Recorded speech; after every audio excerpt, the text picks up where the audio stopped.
తెలంగాణ 10 జిల్లాల నుంచి ఇవాళ జర్నలిస్టుల జాతరకు హాజరైన జర్నలిస్ట్ సేనకు స్వాగతం, సుస్వాగతం. రచయిత ప్రేమ్చంద్ రచయితల గురించి మాట్లాడుతూ కలంకి సిపాహి అన్నాడు. కలం సైనికుడు అని. నిజంగా కలం సైనికులు రచయితలు అవునో కాదో తెలియదు, కానీ జర్నలిస్టులు, అందులోనూ తెలంగాణ జర్నలిస్టులు కలం సైనికులుగా 13 సంవత్సరాల పాటు పోరాడి ఇవాళ జయహో కలం సేన అని ఇక్కడికి హాజరయ్యారు. జాతరల్లో ఉపన్యాసాలకు పెద్ద అవకాశం ఉండదు, ఆటపాటలకే తప్ప.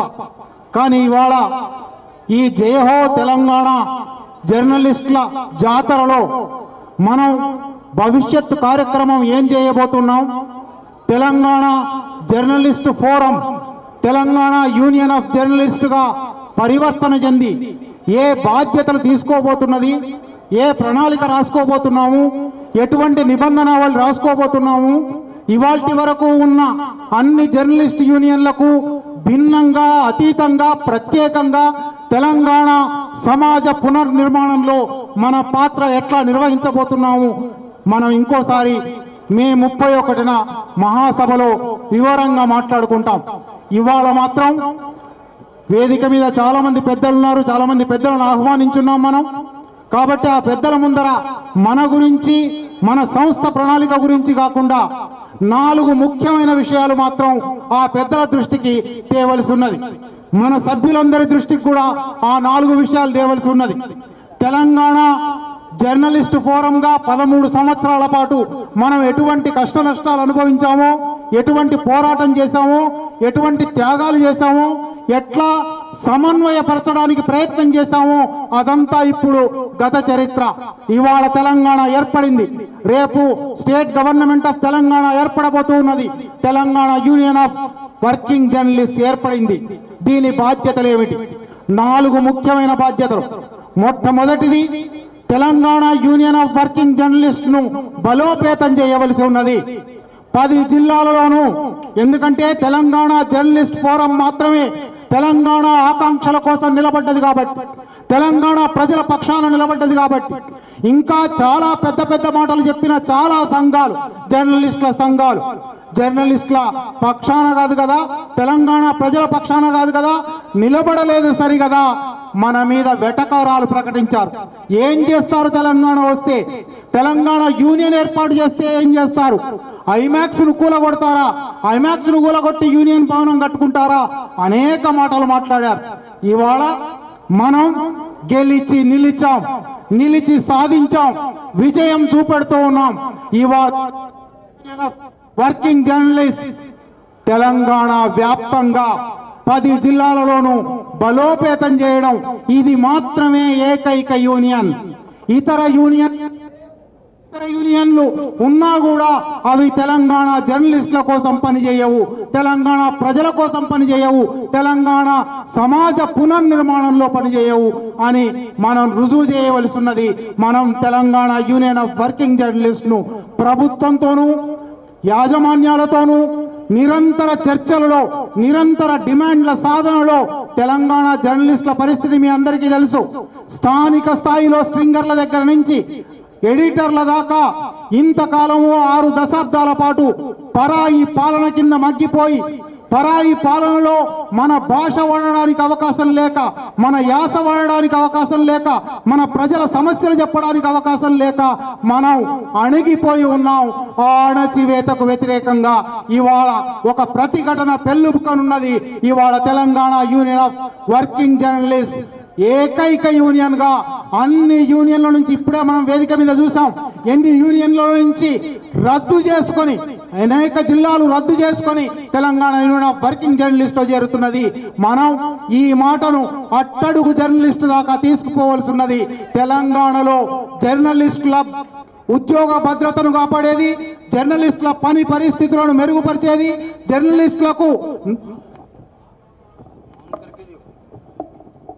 జర్నలిస్టులకు న్యాయమైన జీత భత్యాలు కల్పించేది, జర్నలిస్టుల నిత్య జీవితంలో అవసరమైన అన్ని సౌకర్యాలు. ఇప్పుడే ఇళ్ల స్థలాల గురించి మాట్లాడున్నారు, అక్రిడిటేషన్ల గురించి మాట్లాడున్నారు. ఆరోగ్య బీమా గురించి మాట్లాడున్నారు.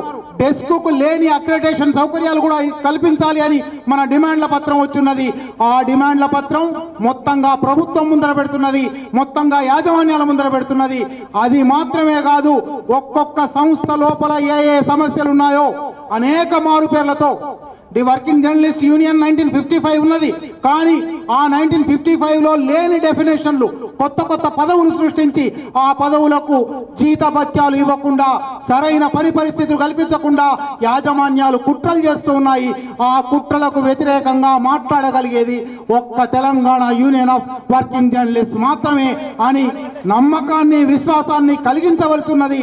Telangana union of working journalist ను బలోపేతం చేయవలసి ఉన్నది. అది మన మొట్టమొదటి కర్తవ్యం. రెండో కర్తవ్యం మీకందరికీ తెలుసు, ది ఆంధ్రప్రదేశ్ రీఆర్గనైజేషన్ యాక్ట్ 2004 ఒకసారి ఎవరైనా వివరంగా చదివితే తెలంగాణకు అనేక అన్యాయాలు జరిగి ఉన్నాయి. తెలంగాణ ఏ లక్ష్యాల కోసం సాధించదలుచుకున్నామో ఆ లక్ష్యాలు నెరవేరలేదు. ఆ లక్ష్యాలు 10 ఏళ్లు వాయిదా వేయబడ్డాయి, అనేక సంవత్సరాలు వాయిదా వేయబడ్డాయి. ఇప్పుడే శైలేష్ రెడ్డి ప్రస్తావించున్నాడు, యాక్ట్ లో షెడ్యూల్ 10 అని ఉన్నది. ఇవాళ నమస్తే తెలంగాణలో రాసి కూడా ఉన్నారు, షెడ్యూల్ 10 అని ఉన్నది.